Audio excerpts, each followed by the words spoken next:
हजुर अध्यक्षज्यू तपाईँ चाहिँ अलिक बोल्ने मान्छे अलिक टाठो बाटो हुनुहुँदो रहेछ होइन तपाईँहरूको ग्रुपको चाहिँ है तपाईँ अध्यक्ष पनि हुनुभयो अनि यहाँको समस्याहरू के छ कति तपाईँले त अब दुःख छ यहाँ धेरै होइन अब बिकट एरिया छ होइन खाना बस्न पनि अलिकति समस्या नै छ होइन अनि कस्तो हुन्थ्यो यहाँ नेपाल सरकारको ध्यान जाओस् भन्ने त छ होला तपाईँलाई होइन कस्तो भइदियो त सर्वप्रथम म सबैलाई नमस्कार भन्छौँ कि हजुर यो रारा खास महेन्द्र राजाले राखेको महेन्द्र ताल हो हजुर हो यसको ऐतिहासिक सम्बन्धी केही जाओस् इतिहास अब महेन्द्र ताल अब राजाले राख्नुभयो महेन्द्र ताल हो हजुर तर यो महेन्द्र ताल अब अहिले अब 2-4 वर्ष 10 वर्ष भइसक्यो 10 वर्षपछि अब त्यो पनि बुद्धिजीवी मान्छे हो हजुर महेन्द्र ताललाई रारा भनेर फेमस भइसकेपछि अब अहिले रारा भन्छन् हजुर अब राराको कुरा गर्ने हो भनेपछि राराको सेवा सुविधा भनेको अब त्यस्तै हो सर न अब अहिले यो नाङमादेखि यो रारा सडक हजुर एकदमै हामी आउँदा एकदमै कष्ट भयो हो नेपाली सेनालाई जम्मा नदिदिए भइदिए भए हजुर अहिले तपाईँसँग हामी यो दाङ पोखरा काठमाडौँ अन्य नेपाली दाजुभाइसँग हाम्रो भेट हुँदैन हो भेटघाट हुने वातावरण हुन्थेन होइन यो ठेक्का अहिले ठेकेदारलाई दिदिए भइदिए भए अहिलेसम्म हामी तपाईँ नेपाली दाजुभाइसँग यो राराको विशेषता भनेको त्यही छ अहिलेसम्म भेट हुँदैन थियो होला हजुर नेपाली सेनाले गर्दा अहिले तपाईँलाई हामी यो हामी भेट हुन पाइरहेछौँ होइन आत्मादेखि अनि नेपाली जनताहरूले सबैले बुझिदिएको मान्छेले के भन्छन् भनेपछि सबैले आर्मी नेपाली सेनालाई एकदम बधाई एकदम राम्रो काम गर्दैछ नेपाली सेना चाहिँ एकदम एब्सोल्युट छ वर्षको एउटा बाली पाक्ने ठाउँ यही ठाउँ हो अनि वर्षको एउटा बाली पाक्छ एउटा बाली पाक्दाखेरि यहाँ खाना पुग्ने मान्छे धेरै खाना पुग्ने मान्छेलाई 8 महिना हो हजुर अनि कम महिना ल त्यही 6 महिनासम्म पुग्थ्यो अब अनि सरकार दया भयो गाडी बाटो आयो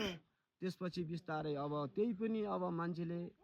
आज 100 रुपियाँ कमायो 100 रुपियाँ गाँठो पाडेर अनि स्टाडा गरेर हजुर आधा 500 कमाला भोलि 2000 रुपियाँ कमाला त्यो स्टाडा गरेर आएर एउटा फाटो कपडा र अथवा एउटा घाँस खानको लागि बिचारू तर्पेर अनि सुकेर हजुर अनि एकदम पीडामा बसेर अनि यो मैले देखेको धेरै यहाँभन्दा यो मेरो राराको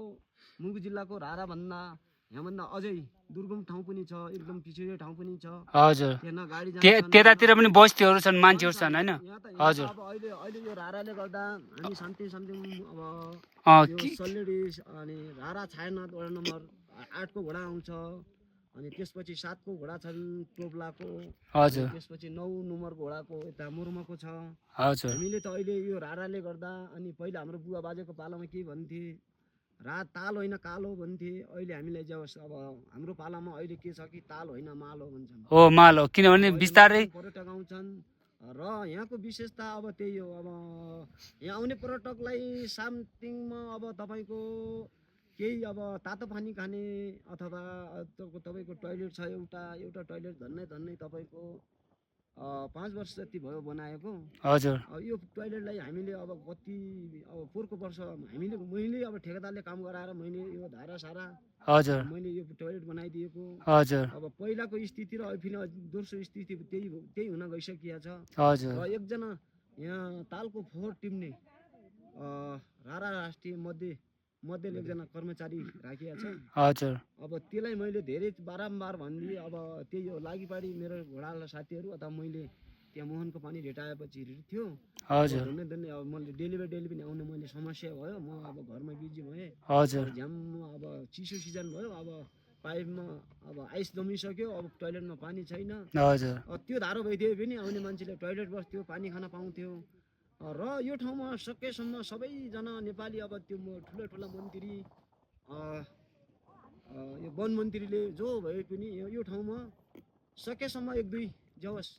सरकारलाई कर तिर्ने या होटलको व्यवस्था चिया पानीको व्यवस्था गर्न पाइदिए भए हामीभन्दा आउने पर्यटकलाई एकदम यो रारामा जानुहोस् है अहिले परिवर्तन भइरहेछ हुन्छ अब दसैँ अब अहिले तपाईँ आउनुभयो 5 वर्षपछि आए पनि यो रारा यस्तै हो 10 वर्षपछि आए पनि यो रारा यस्तै छ अब यहाँ विकास छैन विकास तपाईँको भारतमा भइदियो भए अहिलेसम्म यहाँ नमुना बनाइदिन्थ्यो होला ए यहाँनिर त पुरा गएको। एयरपोर्ट सेयरपोर्ट सब सिर्जना गरिदिन्थ्यो होला हो सही त्यो कुरा हुनाले हामी एकदम अब यो ताल वरिपरिको बाटो छ हिँड्नुहोस् त अहिले सामसिङमा हजुरलाई अब यो मैले पहिलो चान्स सिकाएँ जुम्ला डिभिजनले हालेको सामसिङ 45 करोडको ए